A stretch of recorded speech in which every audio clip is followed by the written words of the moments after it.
தென் மாவட்டங்களில் குறிப்பாக தூத்துக்குடி மாவட்டத்தில் நிலவிய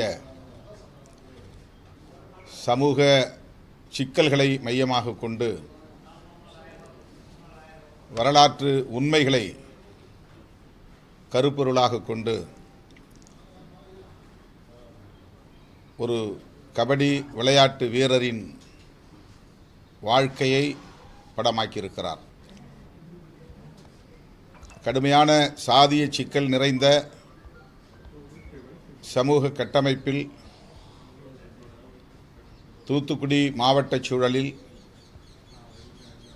அவர் எத்தகைய நெருக்கடிகளை எல்லாம் எதிர்கொண்டு அவற்றையெல்லாம் மீறி அவர் மாநில அளவிலும் தேசிய அளவிலும் வீரராக தேர்வு செய்யப்பெற்று ஜப்பானில் நடைபெற்ற ஆசிய விளையாட்டுப் போட்டியிலும் பங்கேற்று